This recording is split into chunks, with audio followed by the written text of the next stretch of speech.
Desde el Closet Podcast. Un espacio para todas las voces. Porque todos tenemos algo que contar.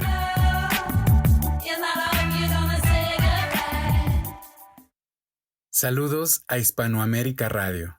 Gracias por retransmitir nuestro podcast.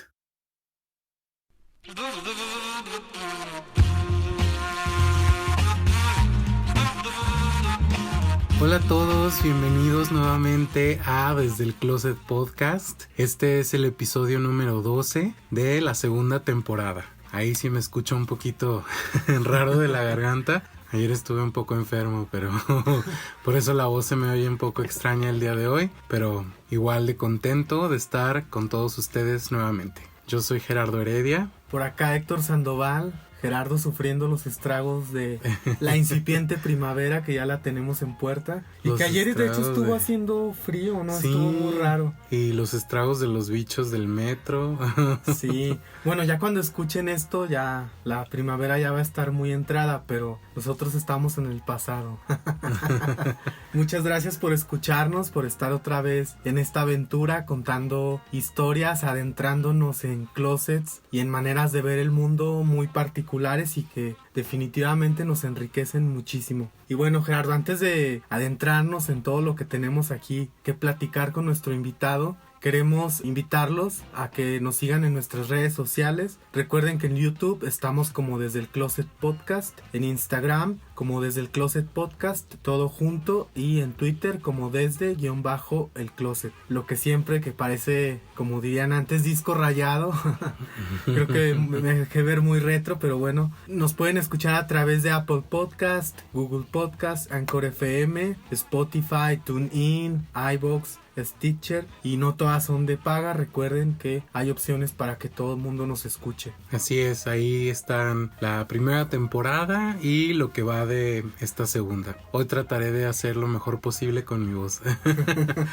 Y sin más, les presento a nuestro invitado del día de hoy. Su nombre es Ricardo. Hola Ricardo, ¿cómo estás? Hola Jero, bien, ¿y tú? Hola Héctor. Bien, Hola. Muy contentos de tenerte aquí con nosotros. Igualmente. Ricardo, antes de comenzar esta conversación, ¿para ti qué representa un closet? ¿Cómo te lo diré? Para mí el closet ha tenido varios conceptos. Primero fue toda la ropa guardada y está bastante chistoso porque mientras iba cortando con varias novias que tuve a lo largo de la prepa y la carrera, se empezó a convertir como el baúl de los recuerdos de las relaciones que tenía. Entonces, el closet ahora es una parte muy importante de mi pasado porque ahí guardo todos los recuerdos padres que tuve y además pues representa todo lo personal, momentos muy personales que guardo ahí. Ok, y si se puede saber, ¿qué guardas de tus ex? Pues regalos, o por lo general son regalos o fotos. La verdad se me hace muy dramático ese como exnovio que guarda todo y después lo quema o lo tira a la basura. O sea, fue una parte de mí, lo tengo que reconocer. Fue una parte personal y por eso la guardo en el closet, porque es una parte personal para mí y que nadie más ve más que yo. ¿Y hay algo que guardes, por ejemplo, de tu infancia? Fíjate, los juguetes de la infancia los tengo afuera del closet. O sea, en mi espejo tengo, por ejemplo, un Winnie Pooh. Que a mí, entre que me dicen que me parezco a Winnie Pooh y vea la serie. Y al lado en mi buró tengo la primera nave de Buzz Lightyear que salió después de que salió Toy Story. Que era mi juguete favorito, entonces ahí la tengo desde que soy chico. Y ustedes no están viendo a Ricardo, pero nosotros sí, y creo que sí se parece. Sí, de hecho sí te pareces a Winnie Pooh.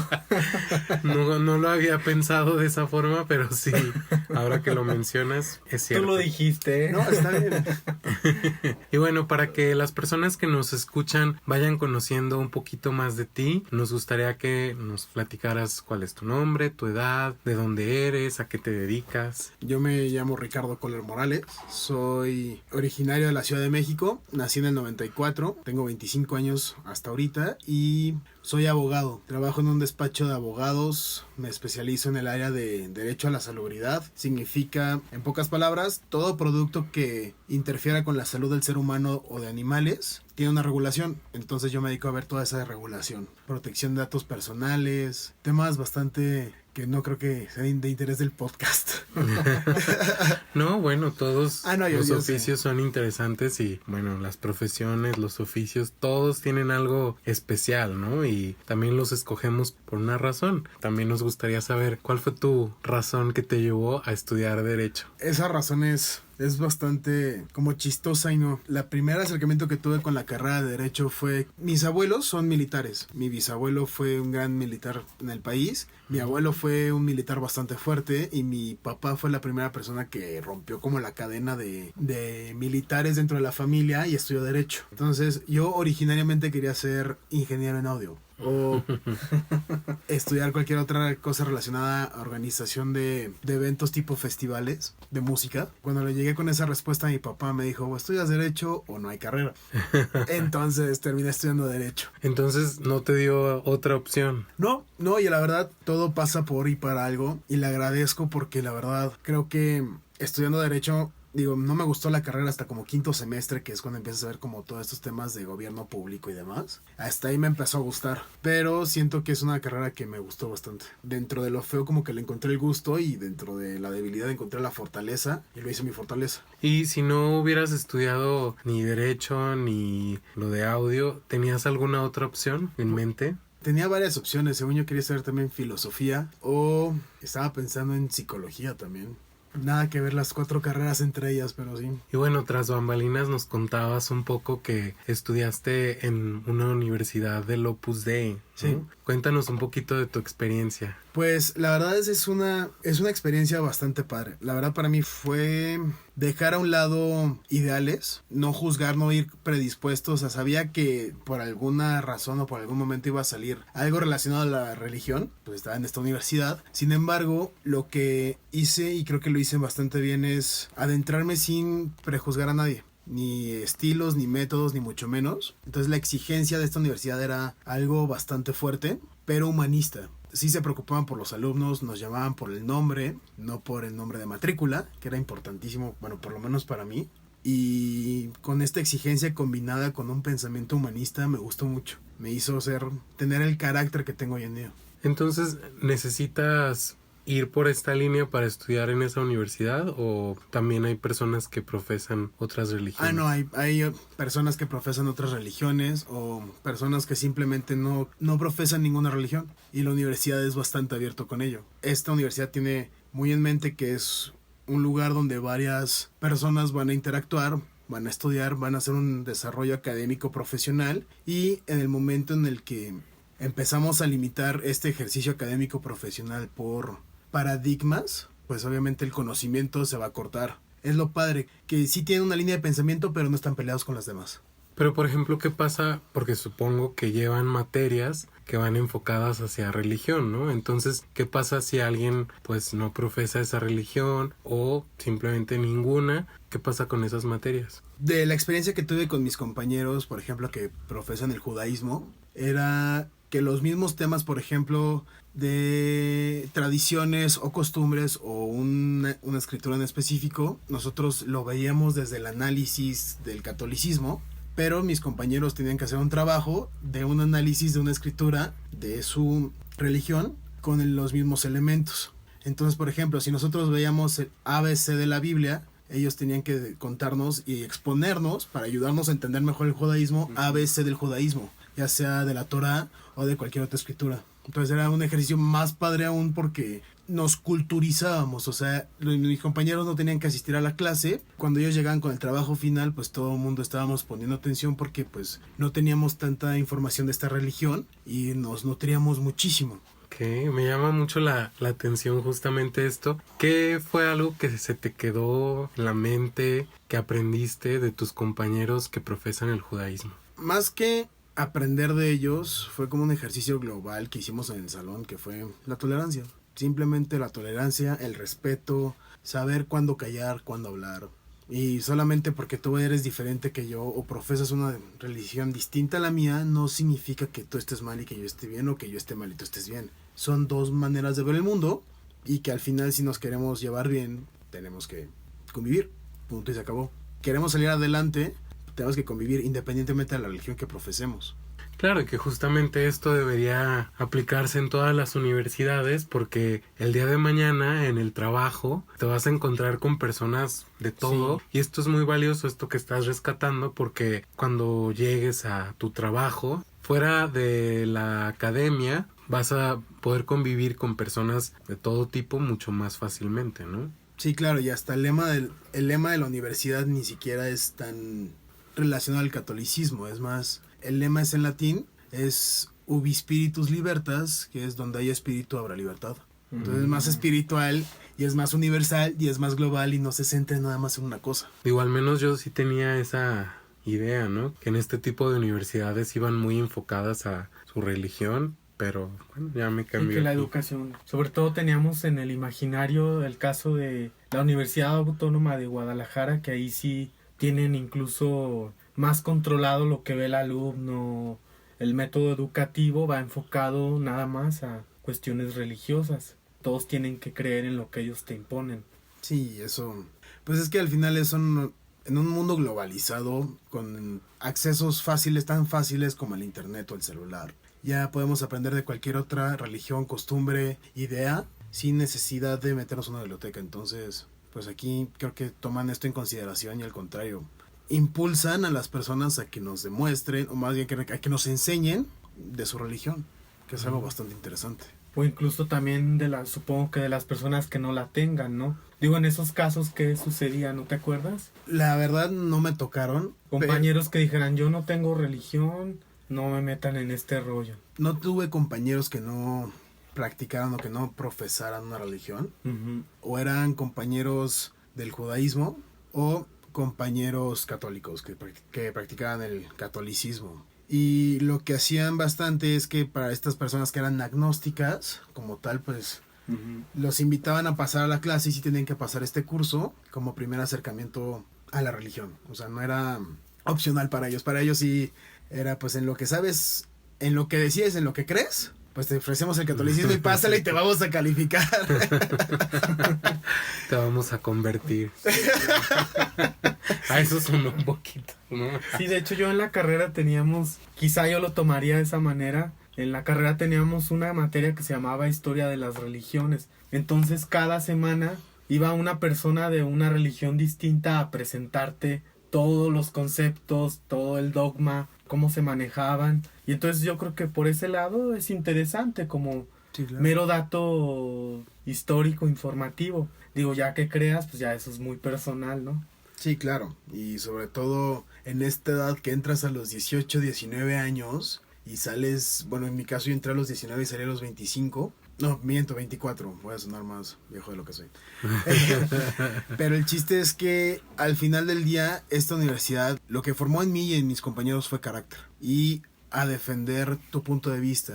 Entonces, podríamos estar discutiendo un punto súper acalorado con un profesor y el profesor no nos decía que estaba mal, que estábamos mal. Si pensábamos de cierta manera, nos decía, ok, nos vemos el jueves, tráete todos los elementos que consideres por los cuales tú estás bien y yo estoy mal, y nos vemos el jueves. Entonces el jueves todos íbamos a la clase a ver el debate entre el profesor y nuestros compañeros, porque era un ejercicio académico que al final decía el profesor, pues no estoy de acuerdo con tu punto de vista, pero lo respeto. Entonces en ese momento empezábamos también a nosotros alumnos a empoderarnos de saber que también nuestros derechos, o más bien nuestra información o lo que nosotros decíamos era válido y que éramos escuchados. Entonces de esa universidad, digo, la verdad podría hablar muy pocas cosas malas. Yo estoy rayado con mi universidad. Qué bueno que tomas también, digo, porque eso también es algo muy personal. Claro. Habrá personas que piensen distinto, ¿no? Entonces, Sí, claro. es muy valioso que tú rescates todos esos aspectos positivos de tu universidad que, bueno, escuchándolo, pues también me parecen aspectos muy, muy positivos. Comentabas que te interesaba estudiar una ingeniería en audio o algo así. Sí. Pero digo, eres muy joven, ¿no has pensado en retomar eso? La verdad, no he pensado en retomar eso porque ahorita en el trabajo que tengo apenas me da tiempo para salir a comer. Y el trabajo de abogado es un trabajo bastante sacrificado. O sea, que son trabajos de estar para los que vieron Suits y para los que vieron cualquier serie de abogados y que piensan que todos los despachos somos así super plus ultra con oficinas en Nueva York y todo el mundo de traje y solo estábamos 2 horas en el despacho y lo demás estamos corriendo casos, no. Al contrario, o sea, la vida de un abogado es 80 o 90% estar investigando, leyendo, pensando y 10% se está redactando. Entonces, sí me gustaría tomar un diplomado o algo así, adentrarme en la mística de la música como tal, pero ahorita, digo, aparte de que soy abogado, los fines de semana trabajo en una fundación, que en esta fundación buscamos la inclusión de personas con discapacidad a la sociedad. Uh-huh. Entonces, yo ahorita estoy como coordinación de esta fundación, que lo que yo hago es, yo velo por la seguridad de tanto las personas con discapacidad como las personas sin discapacidad, y tengo que hacer que estas personas vayan desarrollando ciertas habilidades. Por ejemplo, las personas con discapacidad, hacemos que vayan desarrollando estas habilidades sociales para saber dónde hay límites, qué tanto se puede cruzar la raya, qué tanto no, porque son límites que dentro de su casa no tienen porque no están interactuando con otras personas que son pares a ellos, o se están interactuando con papá y mamá, probablemente con algún hermano, tío, familiar, y saben los límites están muy delimitados dentro de la familia. Pero ya en la sociedad, donde no está papá ni mamá viéndome, pues como que esos límites empiezan a desvanecerse y nosotros a través de la fundación ayudamos a que estas habilidades sociales vayan creciendo. Eso es con las personas con discapacidad. ¿Pero a qué te refieres en particular? ¿Nos podrías explicar un poquito más cómo es esto? ¿De ayudarles a desarrollar habilidades sociales? Sí, claro. Y también, ¿qué tipo de discapacidad? Uh-huh. Pues trabajamos con todas las discapacidades que hay. Ya sea discapacidad intelectual, motriz, psicosocial, del espectro autista o cualquier otra, ya sea discapacidad visual, auditiva o mezcla de todas las anteriores. Y el trabajo es forzando la interacción. Nosotros creemos que a través de la interacción y la inclusión se van dando como frutos. Y estos frutos en lo personal en las personas con discapacidad, lo que pasa es que pues van desarrollando las habilidades, por ejemplo, hay amigos que son bastante cariñosos. Entonces de repente llegan y están todo el tiempo abrazados de ti, porque tienen un afecto especial por ti, porque les caíste bien o porque quieren un abrazo. Pero pues ya quiero ver que alguno de nosotros tres vaya caminando por la calle y nos peguemos a abrazar a una persona 30 segundos. Van a llamar a la policía o nos van a pegar. Entonces podemos poner, empezando desde lo absurdo, que no es absurdo, sino desde lo simple más bien, que son estas cosas como los abrazos. Decir, sí, pero un abrazo. Y ya estuvo. O empezar a respetar espacios personales. O ponerle límites a conductas como si se llevan pesado o empiezan a pegar o cosas del estilo. Nosotros les decimos, oye, pues aquí no pegamos, aquí no corremos, tenemos que obedecer, tenemos que comer a nuestras horas, tenemos que participar en las actividades. Porque lo que pasa mucho es que las personas con discapacidad, y no es que esté mal, sino que pues se vuelven el centro de atención sin querer serlo. Claro, y en sus casas no les ponen esos límites que tú estás mencionando y dicen, ay, pobrecito, ¿no? Es como, en muchas ocasiones es tratar con lástima a las personas con discapacidad. Es una educación paternalista que finalmente claro, es un humano y requiere lo mismo que otro humano. La discapacidad, es una situación con la que nacieron o algún accidente o lo que sea. Pero como decías, no todos son sus papás, entonces va a llegar el punto que si tú quieres que conviva con otro tipo de personas, pues no les va a gustar, por ejemplo, pues sí, que te golpeen, ¿no? Y a veces los abrazos los papás prolongados o el contacto sí, claro, muy rudo. Y que a veces los papás sí les permiten hacer todo este tipo de cosas, ¿no? Sí, claro, y sobre todo porque, por ejemplo, nosotros llevamos ya casi 10 años en la Ciudad de México.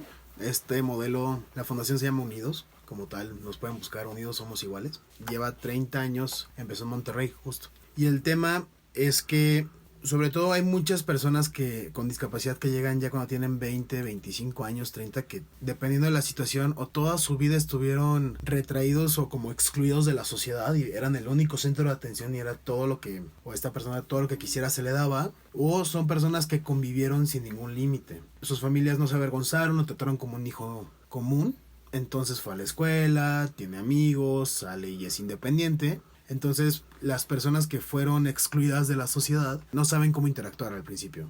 Y si están de malas, pues siempre van a hacer un berrinche y son personas que tienen 27 años o más. Entonces, pues nuestro deber es desarrollar y hacerles entender que en esto, tienen que desarrollar y tienen que tolerar o aceptar los cambios que tienen que hacer. Y lo que está más padre aún es que mientras... Eso todo ocurre a través de la interacción. O sea, nuestro modelo es, vamos un día al boliche, llegan los aliados, que les decimos a los voluntarios, los aliados a las 9, llegan las personas con discapacidad a las 9:30, se hacen pareja, nosotros supervisamos, pero simplemente ellos están jugando boliche de 10 de la mañana a 12, 1 de la tarde. Entonces se van haciendo amigos, van platicando, van descubriendo cuáles son los gustos. Oye, ¿viste el partido de la América contra Pumas? Empiezan a interesarse el unos con el otro y de repente... generar vínculos y amistades entre ellos. Exacto, entonces ese tema... Sí, claro, no, y ese tema que decías que era el tabú de tratar con lástima a las personas con discapacidad, decirle, ay, pobrecito. Yo hago todo por ti. Claro, y eso es horrible, o sea, ¿por qué tratarlos así? Sí, no debes tratarlos con lástima, o sea. Exacto, al contrario, de repente llegas y es, o sea, aprendes que es una persona igual a ti. La única diferencia es que tú tienes una discapacidad y yo no. Pero eso no nos hace ni menos personas, ni menos seres humanos. Tenemos la misma dignidad. No es que yo tenga más que tú, o menos que tú, tenemos la misma. Entonces, vas a jugar boliche igual que nosotros. Le vamos a poner rieles o no le vamos a poner rieles. Vamos a hacer las mismas actividades. Y lo que buscamos en las personas sin discapacidad, que son chavos de prepa y universidad, es que se vuelvan más extrovertidos, se vuelvan más líderes, pierden el miedo al qué dirán, por ejemplo, y empiecen a tener como esta percepción de la inclusión. De, por ejemplo, si los sábados en la mañana lo dedico a incluir personas con discapacidad de la sociedad, de repente, que a mí me pasó, por ejemplo, ya salgo de la actividad y de repente empiezo a ver que hay discriminación en mi universidad o que hay discriminación en la calle. Entonces empiezo a ver... Claro, les abre el panorama, ¿no? Y les hace ser conscientes de cosas que a veces no concientizamos, ¿no? Exacto. Como el decir, oye, ¿cómo le hace a alguien con discapacidad visual para cruzar una calle si no hay semáforos auditivos, ¿no? O sea, claro. Y que son cosas que para nosotros no nos es importante o trascendente porque pues no lo necesitamos, ¿no? Entonces ellos ya empiezan a ver todo esto. Hasta que convivimos con alguien que tiene la discapacidad, nos volvemos y nos hace más empáticos. Conscientes de que la ciudad a veces es violenta para las personas. Que no hay rampas, que no hay semáforos auditivos, todo esto, ¿no? Sí, ¿no? Y aparte de este tema de la accesibilidad, lo que buscamos es que se den cuenta que lleven la inclusión a todos los aspectos de su vida. Si de repente ven que en su prepa o universidad tratan distinto a las personas de un estrato socioeconómico más bajo, más alto, de manera distinta, decir, no importa cuánto tengas, es una persona igual que yo. O por ejemplo, personas que tengan orientaciones sexuales distintas a ellos, pues decir, seguimos siendo personas, o sea, punto y se acabó. Cuando empiezas poco a poco a darte cuenta que algo tan notorio como la discapacidad no es motivo de discriminación, pues todo lo que es menos te vuelves más incluyente. O sea, empiezas a decir, pues si no discrimino a las personas con discapacidad, entonces tampoco tengo que discriminar a tales personas o a tales grupos. Y claro, visibilizar la diversidad, ¿no? Exactamente. En todos sus aspectos. ¿Qué te llevó a colaborar en esta fundación? Pues al principio justo en mi universidad se presentaron, bueno, desde no me acuerdo qué año, todos los que pasamos por la universidad tenemos que cumplir con 480 horas de servicio social. Unidos era la fundación que me daba la facilidad de ir los sábados, de ir a lugares padres con un precio accesible, además de que me daba el mayor cantidad de horas con el menor número de esfuerzo. Entonces eso cachó mi ojo luego y dije, pues de aquí soy. Empecé a ir a las actividades. Antes de esto no tenía conocimiento previo de qué era la inclusión, de qué era...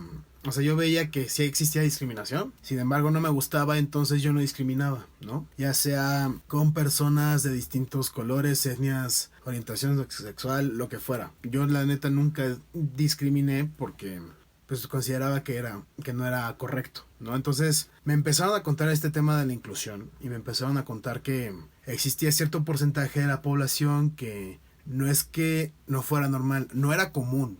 O sea, que por X o Y empezaba a salir dentro de lo cotidiano, de lo estandarizado. Y eran personas que tenían una discapacidad, ya fuera motriz, intelectual, cognitiva, cualquiera, ¿no? Entonces, que pues al ser discriminadas no podían tener una formación, o no tenían amigos, o no podían interactuar como los demás. Y de repente, pues, lo que a mí en lo personal me cachó es un símil a mi vida. Yo fui desde el kinder hasta la secundaria en un colegio de legionarios. Y pues, aparte de gran rimbombancia, de gran nombre del colegio, pues yo era de los pocos o el único moreno de mi generación. Entonces desde chiquito tuve la Pero discriminación. no eres moreno. ¿Eso Pues, te decían? Eso me decían, o sea, fue el bullying por ser moreno o cercano a moreno, o sea, por no ser güero y de ojo azul. Después mis papás se divorciaron, entonces fue más o menos en los principios de los 2000 que todavía el divorcio no era tan estandarizado o común como en estos días. Pero por ejemplo, perdón que te interrumpa. No te preocupes. ¿Tus papás supieron de esto que tú vivías en ese colegio? Sí,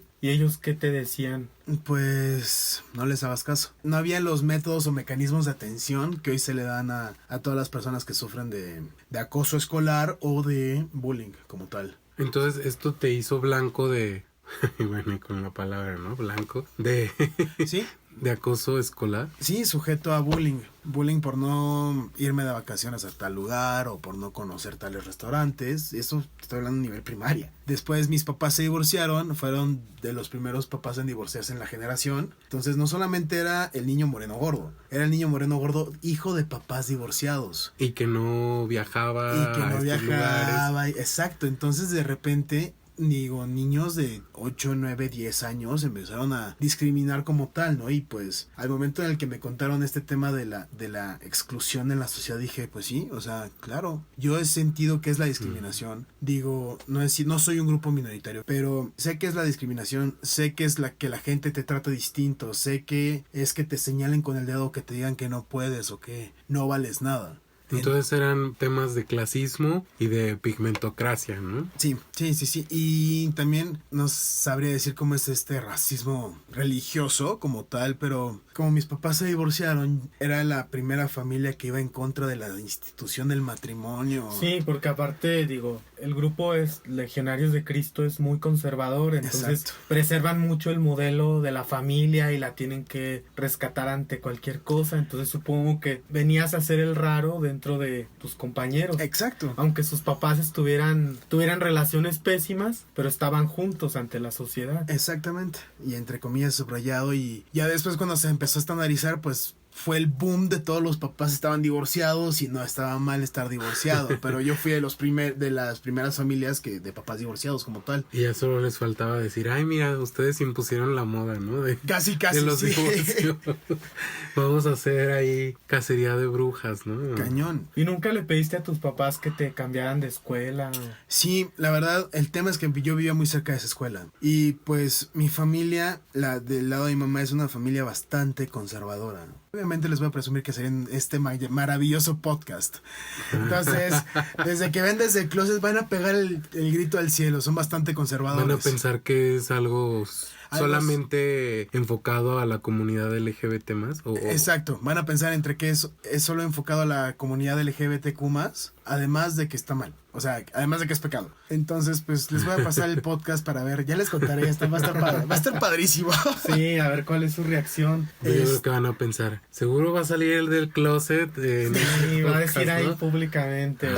Ay, no. No, nada que ver. No, aquí. de hecho aquí, pues bueno. Hemos tenido de todo. Nosotros no le damos ese enfoque porque precisamente para nosotros la palabra diversidad significa eso, así, diverso en todos los aspectos de tu vida, no solamente en el aspecto sexual, porque este término se ha acuñado mucho en la comunidad LGBT más, de decir la diversidad sexual, pero bueno, con esa palabra al lado, ¿no? Sexual, pero la diversidad va mucho más allá, que es lo que decíamos, el ir, por ejemplo, a ese tipo de fundaciones, a convivir con personas que tienen una discapacidad, pues bueno, eso les hace abrirse el mundo a toda esa diversidad, ¿no? Que puede ser una discapacidad, puede ser diversidad sexual, puede ser diversidad en cuanto a religiones, diversidad en cuanto a orígenes. Sí, claro, o sea, la diversidad para nosotros es muy rica y extensa, ¿no? No solamente se reduce a lo sexual, ¿no? Sí, además algo que resalta de lo que estás comentando es algo que se niega mucho en México, es que existe un racismo muy fuerte y un clasismo y que todo mundo lo niega y es algo que se ha hablado mucho a nivel académico, pero en lo cotidiano, en algún momento todos lo vivimos desde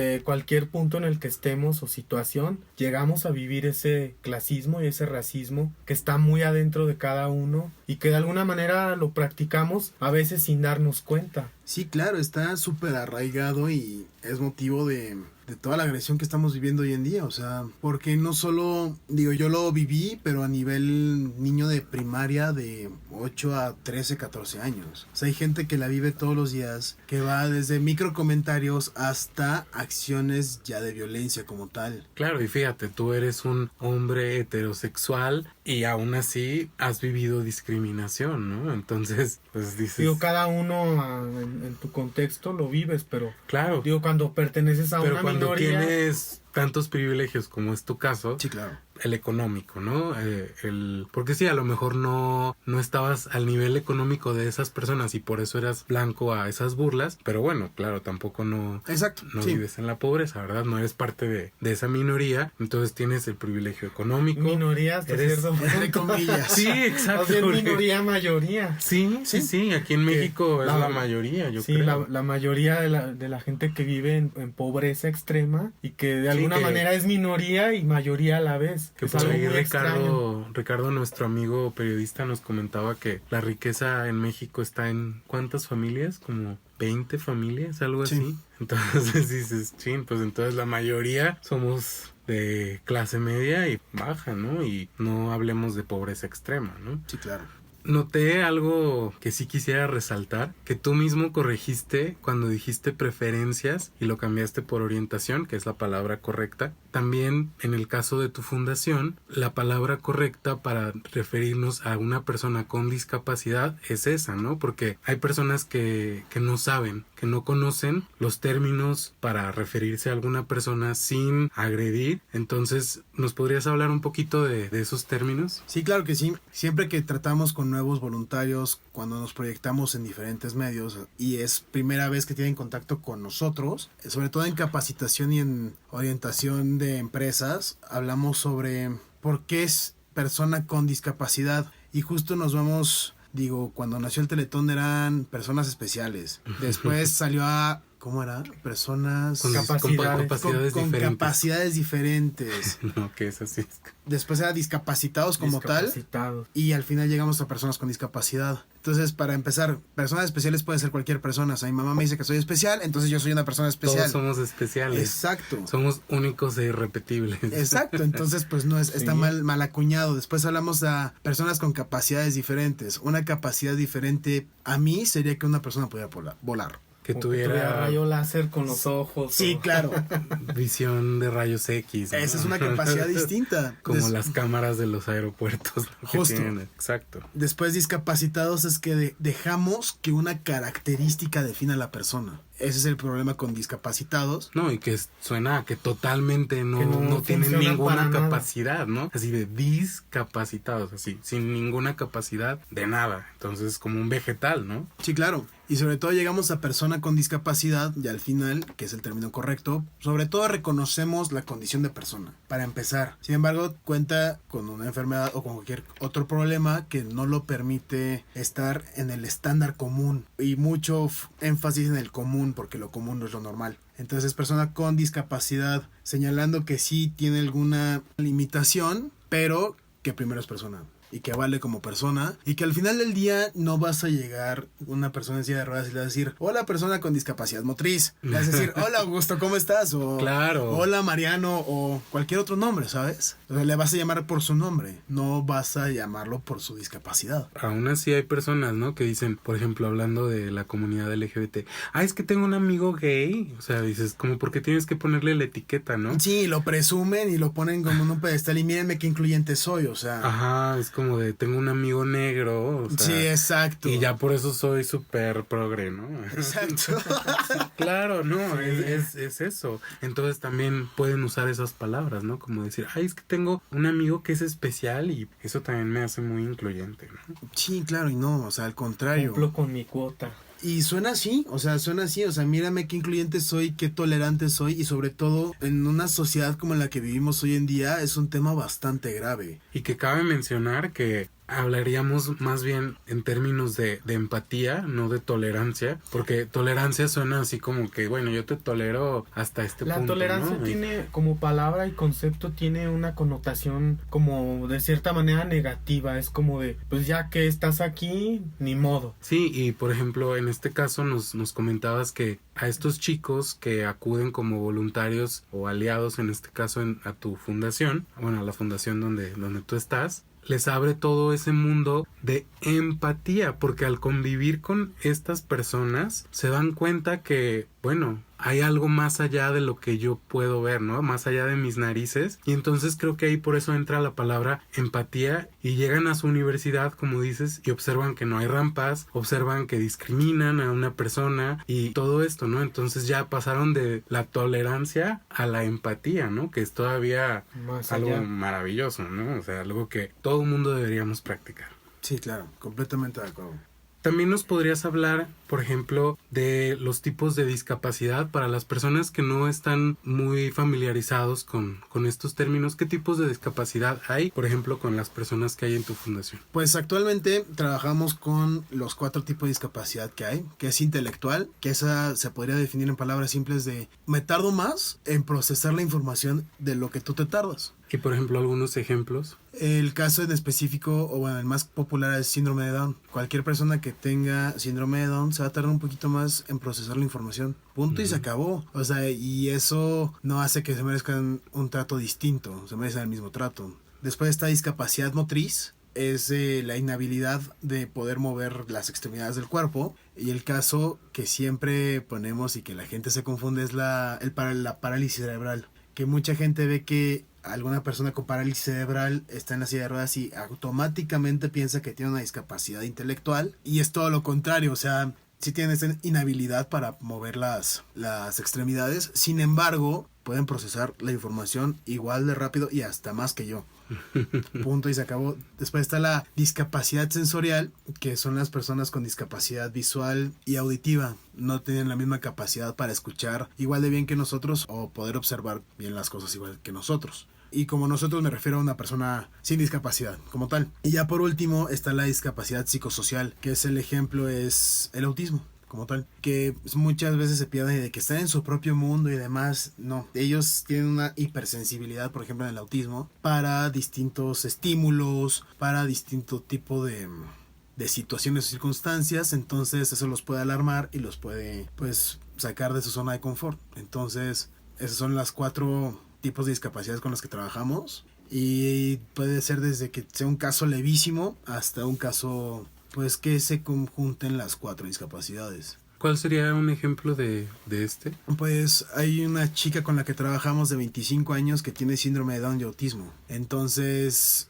pues con ella tenemos que trabajar de cierta manera que para empezar nos otorgue su confianza, porque lo primero que tenemos que hacer es ganarnos su confianza, porque si no confían en nosotros nunca vamos a lograr un cambio. Entonces nos da su confianza de poder hablar, de poder llevarla de la mano a los lugares donde ella se sienta cómoda, y después ella no interactúa de manera verbal, pero sí lo hace a través de ciertos gestos específicos. O sea, cuando te da su libro, se quiere sentar contigo a leer su libro, o cuando empieza a hacer ciertos movimientos que quiere comer. Entonces es un ejemplo de discapacidad intelectual psicosocial. ¿Cómo funciona esto de tu fundación, bueno, de la fundación donde tú estás? Si alguien que nos está escuchando quisiera ser parte de estos aliados, como le llaman ustedes, voluntarios, sí, ¿qué tienen que hacer? Pues para que sean aliados simplemente es benditas redes sociales, buscarnos en Facebook Unidos Somos Iguales Ciudad de México, CDMX, o Unidos Somos Iguales, que es la nacional, mandar un inbox de hola, me llamo tal, quiero participar. Sí, claro, te quedan estos grupos cerca de tu casa, las actividades son como tales, y lo que siempre hacemos con los aliados es una capacitación previa antes de todas las actividades. Igual, ¿qué es la discapacidad? ¿Qué tipos de discapacidad hay? Como un poco de sensibilización, ¿no? Exactamente. Sí, claro. Sensibilización y después tratos. Cómo cargar una silla de ruedas, cómo llevar a una persona con parálisis cerebral o discapacidad motriz al baño, y claro, sobre todo este tema clave de la sensibilización. También empezar a empoderarlos poco a poco. el lema, o por mucho tiempo de Unidos, el lema fue buscar el como sí. Entonces pueden ver nuestra página de Facebook y de Instagram. Hay videos de personas en sillas de ruedas patinando con nosotros. O vamos a Skyzone, que son los tumblings, trampolines famosísimos, y están saltando igual con nosotros. Hay que buscar el como sí ante las cosas. Entonces, cuando le decimos al aliado, es que mi amigo en silla de ruedas no puede saltar, busca el como sí. Vas a ver que sí se puede. Y ahí es cuando nos empezamos a empoderar, y son chavos de 15, 16 años hasta 25, 24, que empiezan poco a poco a empoderarse. Y empiezan a confiar en sí mismos, y empiezan a tener estas habilidades de liderazgo, de empatía, y empiezan a tener como una gama de oportunidades que pues nosotros se los vamos a otorgar. Entonces, para ser aliados solamente pueden ser personas en este rango de edad. Sí, trabajamos con chavos en preparatoria y universidad. Entonces el rango es aproximadamente 15 años hasta 25. Porque ser aliados lleva cierta responsabilidad como tal. Entonces pues necesitamos gente que esté en proceso de maduración o ya sea madura, porque pues va a tener la responsabilidad de interactuar con una persona con discapacidad. Para los niños, y justo este año está padrísimo, acabamos de abrir un grupo que se llama Junior, que son niños con discapacidad de 5 a 13 años. Entonces llevan la inclusión a un nivel más allá, porque desde que están en etapas formativas ya normalizan la discapacidad. O sea, no ven que ni sea tabú ni sea motivo de discriminación, y al contrario, o sea, hago Ni mis que los amigos vean como el bicho raro, ¿no? Exactamente, son mis amigos que veo los sábados de 9 a 2 de la tarde y me la paso increíble con ellos. Es de las mejores ideas que me ha pasado ahí. Y por ejemplo, para personas mayores de 26 años no podrían ser aliados. Podrían platicarlo como tal. Si existen personas que quieran participar con la fundación, con Unidos, que sean excedentes de este rango de edad, podrían mandar un mensaje a la oficina y podemos ver qué podemos hacer. Y por lo general, porque este es un programa de chavos para chavos, así empezó. Sin embargo, no nos discriminen a los no chavos. todos somos chavos y los... Vaya, Aquí ya me siento no chavo. No. De Gerardo. Chavorruco. Sí. No, para nada. Esto es más como fue un tema que empezó como yo lo vi en la Ciudad de México, empezó en un ambiente universitario y de prepa. Entonces, sí hemos tenido casos de que hay miembros del staff o hay aliados que tienen 30, 40 años que sí llegan a romper un poquito con la dinámica. Sin embargo, ya estamos trabajando y eso a la medida de que pase el tiempo durante este año lo van a poder ver en la página. Va a haber un grupo especial para adultos arriba de 30 años, como tal. Que sean personas con discapacidad mayores de 30 años y que sean aliados mayores de 30 años. Y también a eso iba mi siguiente pregunta. Si una persona que tenga un familiar con alguna discapacidad y quiere llevarlos a Unidos, ¿qué tiene que hacer? Igual, benditas redes sociales. Okay. Comentarles que tienen algún conocido, familiar. Que quiere integrarse. Exacto, que quiere que participen en Unidos como tal. Y lo que hacemos nosotros es los invitamos a la oficina, que tengan una entrevista previa de conocimiento para ver cuáles son los padecimientos, si toma algún medicamento, alguna recomendación para el trato, porque todas las personas son distintas. Entonces, lo que funciona para tratar a, por ejemplo, Alan, no va a funcionar para cuando estemos en un momento de crisis con Beto. Entonces, hacemos esta entrevista con los papás para que nos digan cómo manejar las crisis, para procurar la seguridad y sobre todo la seguridad de sus hijos, porque sabemos que son sus hijos y no estamos tratando con objetos. Y posterior a eso, se les invita a una actividad como tal. Y ya de repente llegan a la actividad, se integran al color que estén en la zona en la que estén y así empiezan. Entonces también las personas con discapacidad deben estar en este rango de edad. No hay un límite en la edad como tal. Ok. Todo esto que realizas en la fundación y las vivencias que has tenido, ¿cómo han impactado tu vida personal, tu vida laboral y en general todo lo que haces? Empezando así como de lo más superficial a lo más profundo. Sí. En la vida laboral me ha ayudado a trabajar en equipo. Sobre todo a saber de identificar los roles. Porque, no siempre fue una coordinación y no siempre fui el encargado de todos. Antes fui esta persona que estaba encargado de una cosa en específico. Después de una cosa fueron 2, 3, 4, 5, hasta llegar a lo donde estoy ahorita. Entonces fue aprender a delegar, aprender a obedecer, aprender a soltar y asumir responsabilidad.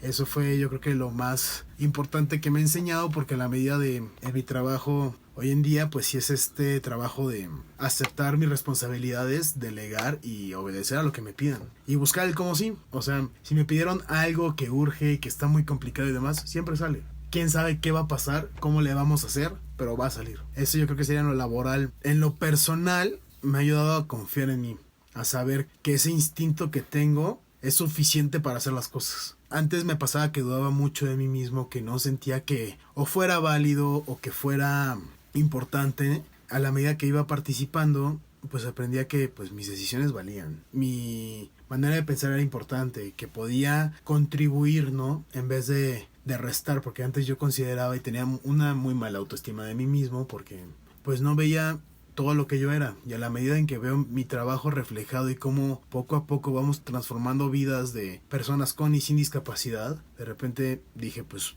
lo que hago vale la pena y se siente padrísimo. Y al momento en el que yo estoy trabajando en esta fundación, o sea, como este concepto de servicio, ¿no? De servir a los demás, porque aparte, sin esperar nada a cambio, es padrísimo porque me enfoco en las necesidades de los demás y de repente empiezo a sentirme bien, porque estoy ayudando a otra persona a hacer algo o a obtener algo. Entonces, a mí me empieza a dar como esta sensación de bienestar que se vuelve altamente adictiva y que piensas cómo ir revolucionándola o cómo ir creciendo para poder ayudarle más a los demás. Y en general fue parte esencial de mi vida, ha sido parte esencial durante ya casi 6 años. Dio un giro de 180 grados en la manera en que pues antes venía de estas escuelas o venía de estos lugares donde aparte de ser discriminado era de super elite, ¿no? Uh-huh. Y pues por lo mismo y estudiando derecho en la universidad en la que estaba, pues como que era estar en el mírame y no me toques, ¿no? A la medida en que de repente empiezo a trabajar con esto y me empiezo a dar cuenta de que las personas con discapacidad son iguales que yo y empiezo a traspolar este tema de inclusión hacia mi vida, de que la persona que me atiende en el café o al cliente en el que yo le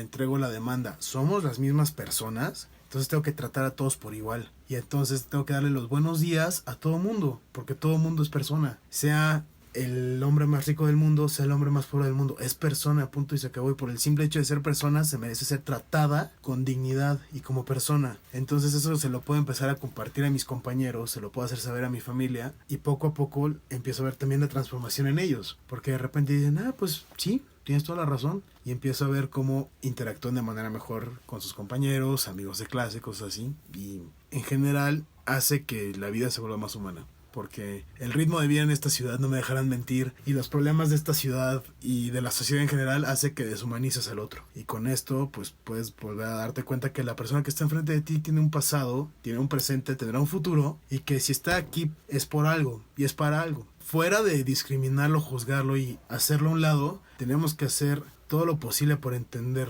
no solamente tolerar, sino ser empáticos y saber por qué actúa de cierta manera. Y eso es, yo creo que el cambio más grande que he hecho en mi vida. Qué bueno que tú traspolaste toda esa experiencia que nos cuentas negativa que viviste en tu infancia. Cuando uno es niño lo siente más porque no tienes como el criterio de adulto que dices, bueno, tal cosa la tomo o no la tomo o simplemente ignoro. De niño todo afecta y digo, es una buena manera de transformar toda esa situación negativa en algo para construir, para abonar a la diversidad del presente. Sí, claro, no, y sobre todo para transformar vidas. Digo, mi perspectiva después de estar tanto tiempo en la fundación y los años que seguirán, digo, a mí me van a correr a patadas de esa fundación porque no me va a salir de unidos en un buen rato.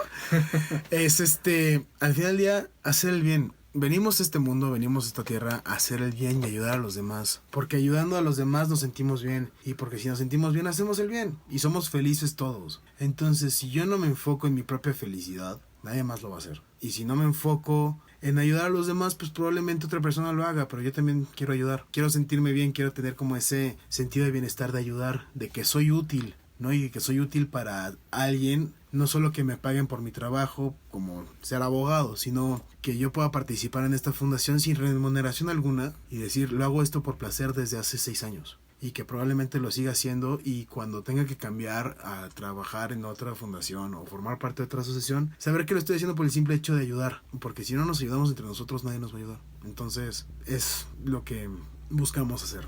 Y bueno, Ricardo, ya para cerrar esta plática, que no quisiéramos porque está muy interesante, pero ya para cerrar, me gustaría preguntarte, ¿tú qué le dirías a las personas que en algún momento de su vida se han sentido discriminadas, como fue tu caso? Esa es una pregunta fuerte. Lo que les diría es, por la razón por la cual estás siendo discriminado es lo que te hace ser tú. Y es lo que te hace ser diferente a los demás. Y al contrario, reconoce que vas en contra. O no es que vas en contra, sino que resaltas. Reconoce que independientemente de que seas discriminado o no, tú vales. Y el valor te lo das tú mismo. No te lo da la sociedad, el valor no te lo da las cosas, los viajes, el estrato socioeconómico, no te lo da cuántos likes tengas en Facebook, Instagram. El valor que tú te das es el único valor que cuenta.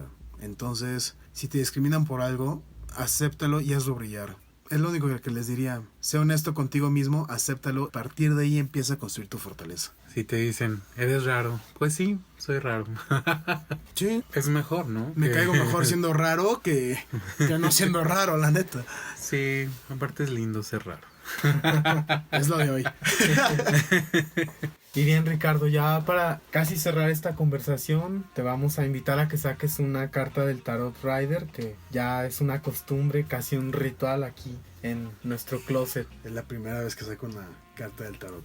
Es la carta número 13, la muerte. Y bien, fíjate que esta carta, para muchas personas o quizá algunos que leen tarot, suelen darle un enfoque negativo. De hecho, si te fijas, puede asustar la imagen, la muerte en un caballo, pero la carta más bien nos habla de una muerte necesaria, de una muerte de viejas ideas, de una muerte de lo que ya no es necesario. Entonces yo creo que está muy encaminada a lo que tú estás haciendo, a lo que tú te dedicas, que es promover la diversidad, promover que cada quien es único, que esas ideas que teníamos aprendidas de nuestros papás están muriendo al tú desarrollar lo que haces. Claro, y al mismo tiempo motivas a que las personas que van de aliados a unidos también mueran, ¿no? Porque yo creo que salen siendo personas totalmente distintas. Una vez que entran ahí, yo creo que ya su mundo cambia es su perspectiva, otro, ¿no? Entonces, sí. Yo creo que también eso, yo creo que ayudas a las personas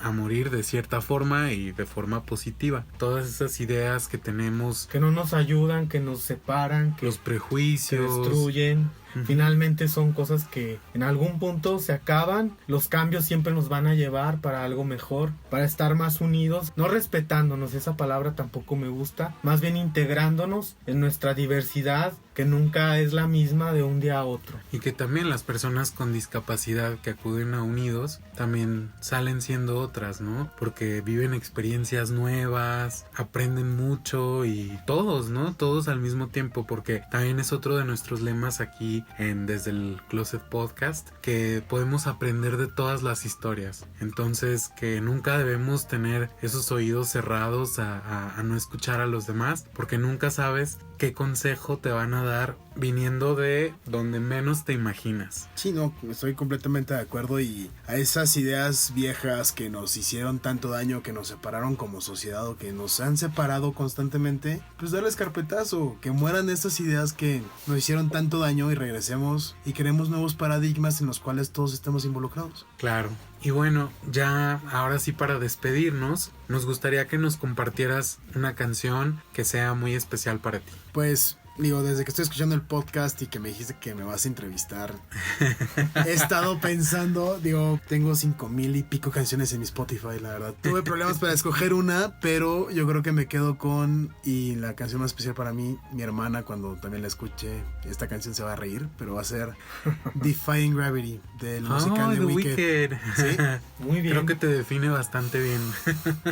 Me gusta mucho, por cierto. Gran canción. Sí, gran canción. Muy poderosa y de verdad que la escuchas y te dan ganas de cambiar algo.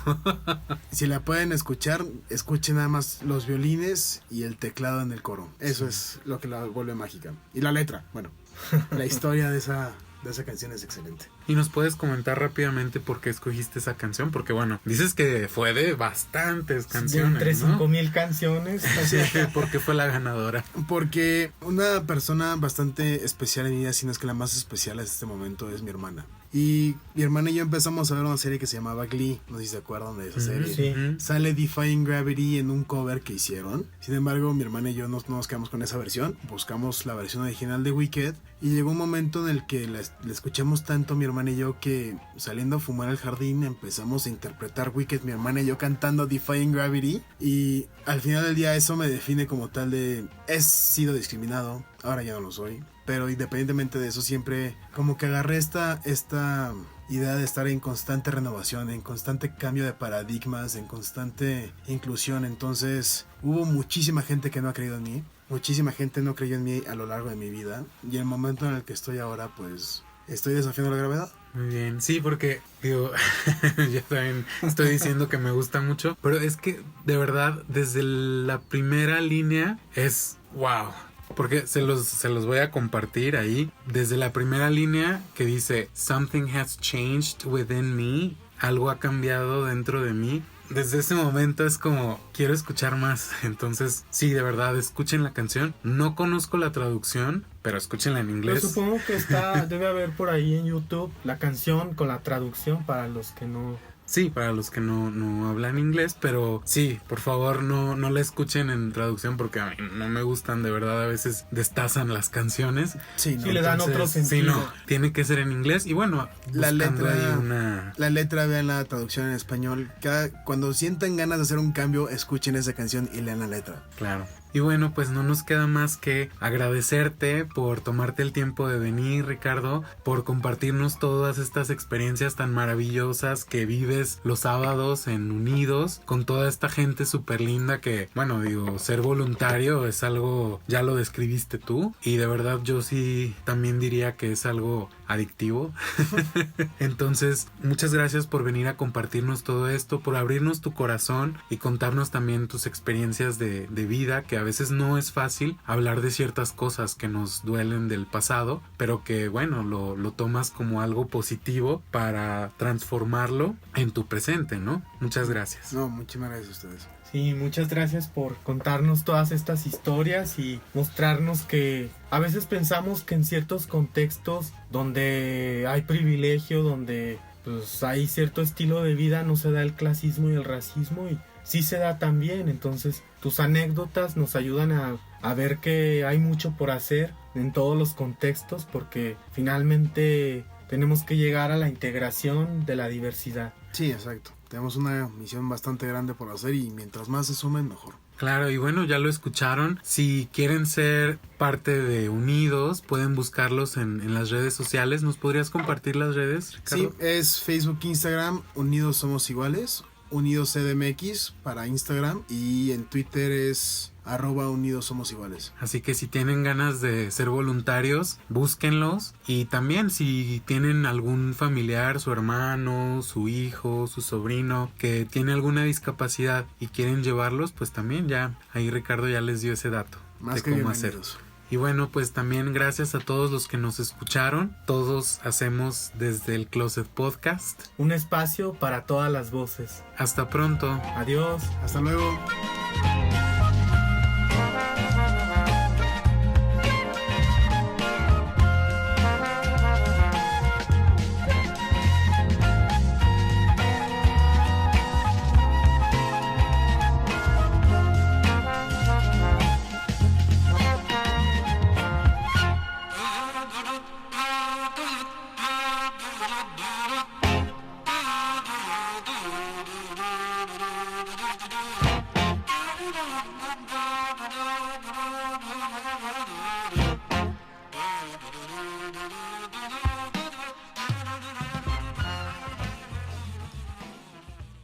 Saludos a Hispanoamérica Radio.